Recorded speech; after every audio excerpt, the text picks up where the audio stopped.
So hello guys, मेरा नाम है Sahil Sudan and I am information science and engineering student in NIM Mysore। So आज की इस वीडियो में मैं आपको बताऊंगा कि कैसे मैंने प्रिपरेशन की थी कॉमेंट की लास्ट ईयर, जिससे मैं अच्छे मार्क्स स्कोर कर पाया। और मैं आपको ये भी बताऊंगा कि कैसे मैंने प्रिपरेशन की थी और कैसे मैंने टेस्ट दिया था और कौन कौन सी गलतियाँ मैंने की थी जो आपको नहीं करनी है, जिससे आप और अच्छे मार्क्स ला पाओगे और अच्छे कॉलेज में जा पाओगे। ठीक है। सो सबसे पहली बात तो ये है कि आपको एक्सेप्ट करना होगा कि आपका सिलेबस जितना भी कंप्लीट है वो एनफ है। ठीक है। क्योंकि अगर आप उन सिलेबस को कंप्लीट करने में लगा देंगे, उस चैप्टर्स को कंप्लीट करने में टाइम लगा देंगे जो आपके कंप्लीट नहीं है, तो इससे क्या होगा कि आपको एक डिसएडवांटेज होगा कि आपकी जो चैप्टर्स मेजोरिटी में कंप्लीट है आप उसको भी अच्छे से रिवाइज नहीं कर पाएंगे, जिसके कारण आपको एग्ज़ाम में दिक्कत होगी। ठीक है। आप कंफ्यूज रहेंगे कि इसको तो मैंने रिवाइज किया नहीं है, कैसे बनाऊँ मैं, है ना। तो ये सब आपको गलतियाँ नहीं करनी है। जितना भी चैप्टर कंप्लीट है उसको अच्छे से रिवाइज करें, अगर टाइम बचे तो फिर जो नहीं कंप्लीट हुआ है उसको अच्छे से कंप्लीट करें। ठीक है। सेकेंड बात कि रिवाइज कैसे करें हम लोग, है ना। पहली बात तो होगी कि हम लोग को पता चल गया कि जितना चैप्टर है वो काफ़ी है। दूसरी बात, रिवाइज करने से पहले आपको ये जानना है कि ऐसे कौन से चैप्टर्स हैं जो ज़्यादा स्कोरिंग है। ठीक है। और ऐसे कौन से चैप्टर है जो स्कोरिंग भी ज़्यादा है और जिसको करने में टाइम भी कम लग रहा है। ठीक है। जैसे मान लेते हैं दो केस। पहला केस है जिसमें एक चैप्टर है वो भी स्कोरिंग है लेकिन उसको करने में कम टाइम लग रहा है, और दूसरा चैप्टर है जो स्कोरिंग है लेकिन उसको करने में ज़्यादा टाइम लग रहा है ना। तो आप कौन सा पहला चैप्टर करेंगे रिवाइज? ऑब्वियसली पहला वाला, है ना, क्योंकि आपको कम टाइम लग रहा है और आपको उतने ही क्वेश्चंस बनाने को मिलेंगे एग्जामिनेशन में, है ना। 1 घंटा लग रहा है एक चैप्टर कंप्लीट करने में और उससे 3 क्वेश्चन आ रहे हैं, 3 मार्क्स। तो दूसरा चैप्टर है जिसको आपको कंप्लीट करने में 4 घंटे लग रहे हैं और उससे भी 3 क्वेश्चन आ रहे हैं, 3 मार्क्स, 3 मार्क्स दोनों में। तो आप पहला वाला चैप्टर करेंगे, है ना। सो सेकेंड बात है कि ऐसे तो आप रिवाइज कर लेंगे जो ज़्यादा स्कोरिंग है उसको पहले। ये एक तरीका हो गया, पहले आपको एनालाइज करना है फिर आपको स्टार्ट करना है। और दूसरा तरीका है कि और स्पीड डिवीज़न करने के लिए वो तरीका है टेस्ट देने का। ठीक है।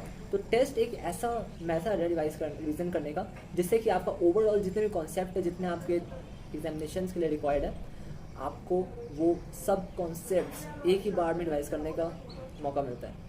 ठीक है। तो जैसे 180 क्वेश्चन है तो आपके ओवरऑल कॉन्सेप्ट रिवाइज हो जाएंगे और आपको बहुत ज़्यादा एडवांटेज होगा। ठीक है। तो सबसे पहले मैं आपको बता दूँ टेस्ट कैसे देना है। ठीक है। आपको टेस्ट ऐसे देना है कि जैसे आप टेस्ट देना स्टार्ट किए तो आपको पहली बात याद रखनी है कि आपको टाइम ड्यूरेशन में ही उस चैप्टर को कंप्लीट करना है, सॉरी एग्जामिनेशन को कंप्लीट करना है, उस टेस्ट को कंप्लीट करना है। ठीक है। सो आपको टेस्ट देना तो आपको सबसे पहले बताना चाहिए कि आपको एडवांटेज क्या होगा टेस्ट देने से। तो पहला एडवांटेज तो ये होगा कि आपका ओवरऑल जो है रिवीजन हो जाएगा, है ना। और सेकंड एडवांटेज आपका ये है कि इससे आपको ये पता चल जाएगा कि आपके स्ट्रॉन्ग चैप्टर्स कौन से और आपके वीक चैप्टर कौन से हैं, जिससे आपको एक हेल्प मिलेगी कि आपका टाइम बचेगा, क्योंकि आप अपने वीक चैप्टर्स को स्ट्रॉन्ग करने में टाइम देंगे उसको। ठीक है। उस मतलब ज़्यादा से ज़्यादा उससे कॉन्सेप्ट पढ़ेंगे, उससे क्वेश्चन सॉल्व करेंगे, है ना। तो उससे क्या होगा, आपका जो वीक चैप्टर्स है वो भी स्ट्रॉन्ग हो जाएगा। ओके। सेकंड बात ये है कि बहुत सारे बच्चे टेस्ट नहीं देते हैं, है ना। वो सोचते हैं भैया अगर कम मार्क्स आए तो मेरा कॉन्फिडेंस थोड़ा हिल जाएगा ना। सो मैं आपको बता दूँ, अगर टेस्ट से पहले थोड़ा सा कॉन्फिडेंस आपका हिल भी जाए तो उससे कोई मतलब नहीं। ठीक है। अगर टेस्ट में आपको थोड़ा सा कॉन्फिडेंस थोड़ा सा ऊपर नीचे हो गया ना तो फिर आपको दिक्कत हो जाएगी, क्योंकि आपका जो फ्लो है और जो आप सोच रहे थे कि आपको ज़्यादा से ज़्यादा क्वेश्चन सॉल्व करना है वो आपको अचीव नहीं हो पाएगा ये चीज़, हाँ। तो ये बहुत ज़्यादा इंपॉर्टेंट है कि आप टेस्ट से पहले कम से कम 2 या 3 तो मॉक टेस्ट दे ही दें, ताकि आपको टाइम की लिमिटेशंस बताओ कि इस टाइम के अंदर मुझे ये चैप्टर्स सॉरी ये क्वेश्चंस को सॉल्व करना ही करना है। ठीक है। सो सेकेंड बात अब आती है, और दूसरी बात आती है कि कैसे हम लोग टेस्ट लें ताकि हम लोग ज़्यादा से ज़्यादा मार्क्स स्कोर कर सकें, है ना। तो सबसे पहली बात है, जैसे आप टेस्ट देना स्टार्ट करें तो सबसे पहले आपको बात ये याद रखनी है कि आपको टाइम बाउंड्री रीजन में टेस्ट देना है। ठीक है। बहुत सारे बच्चे होता है कि एकदम आराम से एकदम दिए जाने टेस्ट, टाइम बीतता जा रहा है, 3 घंटे हो गए, 4 घंटे हो गए, 5 घंटे हो गए, 180 चैप्टर 180 क्वेश्चन कंप्लीट नहीं हुए। जब तक कंप्लीट नहीं होते तब तक वो करते जाते हैं, टेस्ट देते रहते हैं, है ना। तो वैसे आपको नहीं करना है, आपको 3 घंटे के अंदर ही टेस्ट को कंप्लीट करना है। ठीक है। तो ये बहुत ज़्यादा इंपॉर्टेंट है, क्योंकि फाइनल में तो आपको 3 घंटे के अंदर कंप्लीट करना है ना 180 क्वेश्चन, तो आपको पहले से प्रैक्टिस करनी होगी। ठीक है। मान लीजिए कि 3 घंटे कंप्लीट होगी, आपके 10-15 क्वेश्चन बाकी है, तो 10-15 मिनट एक्सटेंड कर ले तो ओके। ठीक है। क्योंकि पहला टेस्ट है ना, जैसे बहुत लोग पहली बार टेस्ट दे रहे होंगे अभी, है ना। बहुत लोग स्टार्टिंग टेस्ट नहीं देते थे, है ना। सो पहली बात होगी टाइम बाउंड्री रीजन में आपको टेस्ट देना है। सेकेंड बात कि जैसे ही आप स्टार्ट करें टेस्ट देना तो सबसे पहले आपको बात ये याद रखनी है कि जितने भी इजी क्वेश्चन हैं सबसे पहले आपको उनको टैकल करना है। ठीक है। उनको सॉल्व करना है। ओके। जितने भी आपको लगे कि मीडियम क्वेश्चन है, मीडियम हार्ड क्वेश्चन है इस टाइप के, है ना, और जो इसमें थोड़ा सा टाइम लग सकता है, तो उसको अभी के लिए छोड़ दें, ठीक है। क्योंकि आपका अगर फ्लो बन जाएगा ना स्टार्टिंग में, तो आपको बाद में वो बेनिफिट होगा, ठीक है। सो सबसे पहले आपको इजी क्वेश्चन बनाने, मीडियम को साइड कर देना, मार्क कर देना अच्छे से, ठीक है, ताकि बाद में जब लौटें तो आप उसको सॉल्व कर सकें, ठीक है। सीधा सीधा आपका नाम है, इजी क्वेश्चन सबसे पहले ट्राई कर लें, तो बाद में आप मीडियम और हार्ड क्वेश्चन करें। ऐसा इसलिए मैं बोल रहा हूँ क्योंकि बहुत सारे स्टूडेंट होते हैं कि मीडियम क्वेश्चन, मान लीजिए कि ऐसा क्वेश्चन आ गया जो आपको लगा था कि आपका स्ट्रॉन्ग चैप्टर है, उस चैप्टर से ऐसा क्वेश्चन आ गया, तो बहुत सारे स्टूडेंट क्या होता है कि ईगो भी ले लेते हैं, बन जाएगा, ट्राई कर लेते, एक बार ट्राई कर लेते, फिर सोच पड़ जाता है कि बन नहीं रहा, फिर सोचते लग जाता है कि कैसे बनाऊँ, एक बार बस ट्राई कर लेता हूँ। ये सब चक्कर में क्या होता है कि उनका टाइम वेस्ट हो जाता है, या टाइम वेस्ट हो गया, मतलब कि जहाँ आपको क्वेश्चन में 1 मिनट लगाना था, आप 5 मिनट, 6 मिनट, 10 मिनट कोई लगा देता है, तो ये बहुत ज़्यादा गलत बात है ना। एक तो क्वेश्चन बन गया तो ठीक है, लेकिन अगर नहीं बना तो और ज़्यादा डिमोटिवेटिंग हो जाता है। तो इससे क्या होता है कि आपके आगे क्वेश्चंस जो बनाने की स्पीड थी वो भी इफेक्ट होगी, है ना। तो आपको ये गलती नहीं करनी है। जो मैंने आपको स्टार्टिंग बताया था कि मैं मिस्टेक किया था, मैं आपको बताऊंगा यही मिस्टेक थी, है ना, कि मैंने कुछ क्वेश्चंस को ज़रूरत से ज़्यादा टाइम दे दिया। कुछ क्वेश्चन बने, कुछ क्वेश्चन नहीं बने। इससे क्या हो गया, बन भी गए तो क्या एक ही मार्क्स मिला ना। इजी क्वेश्चन सॉल्व करोगे तब भी आपको 1 मार्क्स मिलेगा, हार्ड क्वेश्चन सॉल्व करोगे तब भी 1 मार्क्स मिलेगा। ये बहुत ज़्यादा इंपॉर्टेंट है, क्योंकि मान लीजिए कि 180 क्वेश्चन है टोटल, कम से कम 20 क्वेश्चन तो आपको ऐसे मिल जाएंगे जो थोड़ा सा टाइम टेकन हो, है ना। 20 क्वेश्चन आप सॉल्व करेंगे, मान लीजिए कि 5 मिनट्स अप्रॉक्स या 4 मिनट मान चलते, ठीक है, तो आपका 80 मिनट्स उसमें वेस्ट हो गया और आपको मिले 20 मार्क्स। उसी 80 मिनट्स में अगर आप 40 से 50 क्वेश्चन सॉल्व कर लेते तो आपको कितने मार्क्स मिलते हैं, 40 to 50 मार्क्स। एक में मार्क्स मिले आपको 20 मार्क्स, एक में मिले आपको 40-50 मार्क्स। तो बहुत ज़्यादा इंपॉर्टेंट है ये बात को समझना। जो इजी लगे पहले उसी को सॉल्व करें, मीडियम वाले को साइड में कर दें कुछ देर के लिए। ये नहीं बोल रहा कि छोड़ दें, उसको मार्क करके रख दें, ताकि जब इजी क्वेश्चंस कंप्लीट हो जाए सब, उसके बाद आप आके उसको सॉल्व कर पाएँ, ठीक है। और ऐसे क्वेश्चन जो लगे कि आपने पढ़ा ही नहीं है, उसको तो भाई टच मत करना स्टार्टिंग में। सो जैसे अभी आपने टेस्ट दिया 3 घंटे में, है ना, तो वैसे वैसे आपको टेस्ट बार बार देते जाना है, जितनी भी दे सकें। मान लीजिए मिनिमम तो आपको 2 या 3 देने ही देने हैं, ठीक है, लास्ट हफ्ता है, ठीक है। तो इससे आपको सब कुछ पता चल जाएगा कि स्ट्रॉन्ग वीक कौन सा है, वीक में आप ज़्यादा ध्यान दे पाएंगे, है ना।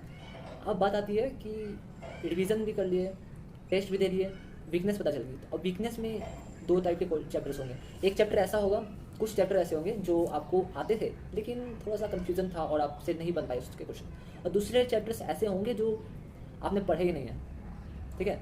सबसे पहले आपको उन चैप्टर्स को स्ट्रॉन्ग करना है जो आपने पढ़े थे और आपसे नहीं बने, क्योंकि आपने पढ़ा हुआ है तो आपको सिर्फ उससे क्वेश्चंस देखने पड़ेंगे, है ना। तो अब अगर आपका वो चैप्टर कंप्लीट हो जाए जो आपका थोड़ा सा वीक रह गया, लेकिन आपने पढ़ा था वो चैप्टर, तो वो अगर स्ट्रॉन्ग हो जाए उसके बाद ही आपको ऐसे चैप्टर्स को हाथ लगाना है जो आपके कंप्लीट नहीं है, ओके। अगर उसके बाद आप जो कंप्लीट नहीं है उसको ध्यान देने लग जाएंगे तो इस पर तो ध्यान नहीं दिए। सो ये सब तो बात होगी, कैसे रिवीजन स्टार्ट करें, कैसे टेस्ट दें, टेस्ट के बेनिफिट्स क्या हैं, टेस्ट के बाद क्या करें। अब मैं बताता हूँ, टेस्ट के बाद जब आपको पता चल जाए कि आपका वीक चैप्टर कौन सा है ना, तो उस पर आपको फोकस करना है, उसको स्ट्रॉन्ग करना है, ठीक है। तो बहुत स्टूडेंट्स होंगे जिनके पास नोट्स होंगे अच्छे से, वो उसको अच्छे से पढ़ के फिर से क्वेश्चन सॉल्व करके उसको स्ट्रॉन्ग कर लेंगे। लेकिन कुछ स्टूडेंट्स होंगे जिन्होंने पहले भी अच्छे से नोट्स नहीं बनाए होंगे, तो वैसे स्टूडेंट्स क्या कर सकते हैं कि ऑनलाइन वीडियोस देख सकते हैं, ठीक है। सो ऑनलाइन वीडियोस कौन से, 1 शॉट वाले, जिससे आपका कम टाइम में पूरा कंप्लीट हो जाए चैप्टर्स, ठीक है। अगर पूरी प्लेलिस्ट देखने बैठोगे तो बहुत टाइम लग जाएगा, ठीक है। सो उससे आप लोगों को करना है कि आप 1 शॉट वीडियो देखें, देखने के बाद सिर्फ ऐसा नहीं कि छोड़ दें, हाँ, तो उसको अच्छे से क्वेश्चन भी बनाना है उसके, ठीक है। NCERT बना लो या मतलब प्रीवियस ईयर तो पक्का बना लेना भाई, ठीक है। उस चैप्टर से और जितने भी चैप्टर है सबके प्रीवियस ईयर क्वेश्चन देख लेना अच्छे से, क्या ये बहुत अच्छा चीज़ है कि आपको प्रीवियस ईयर अच्छे से अगर आप देख लेंगे तो आपको पता चलेगा किस टाइप के क्वेश्चन आते हैं और किस लैंग्वेज में आ रहे हैं। मतलब लैंग्वेज तो इंग्लिश है, मतलब वहाँ फिर आकर तो नहीं पूछ रहे, किस टाइप से पूछ रहे हैं आपको पता चल जाएगा, है ना। सो ये बहुत ज़्यादा इंपॉर्टेंट बात है। सो मैं आपको कुछ चैनल्स के नाम बता देता हूँ जिनसे मैंने पढ़ा तो मैंने बहुत चैनल से था ऑनलाइन में, ठीक है, यूट्यूब से। लेकिन कुछ ऐसे स्पेसिफिक चैनल हैं जो मुझे पसंद थे और मैं उनसे पढ़ता था, मैं आपको वो बता दूंगा अच्छे से, ठीक है। सो सबसे पहले मैथ्स के लिए मैथमेटिकली इंक्लाइंड बहुत अच्छा चैनल है, ठीक है। आप उसके 1 शॉट वीडियो देख सकते हैं, ठीक है। नेहा मैम पढ़ाती हैं, बहुत अच्छा पढ़ाती है मैथ्स में, ठीक है, तो आप उनसे पढ़ सकते हैं, ठीक है। 1 शॉट। फिजिक्स में कहाँ से पढ़ें, फिजिक्स के लिए आप फिजिक्स गैलेक्सी चैनल रेफर कर सकते हैं, उसमें आशीष अरोड़ा सर पढ़ाते हैं, वो बहुत अच्छा पढ़ाते हैं, ठीक है। 1 शॉट उसमें आप देख लें NCERT के, ठीक है, और क्वेश्चन सॉल्व कर लें, ठीक है, उस चैप्टर के regarding. Previous year best source रहेगा, ठीक है। अभी के लिए 7 डेज है ना, तो उससे ज़्यादा अगर कर सके तो आप और क्वेश्चन सॉल्व कर सकते हैं, लेकिन प्रीवियस ईयर कम से कम आप कर लीजिएगा, ठीक है। एंड थर्ड है केमिस्ट्री के लिए। केमिस्ट्री में 3 पार्ट होगा, जैसे कि physics, chemistry, sorry, organic, inorganic and physical chemistry, ठीक है।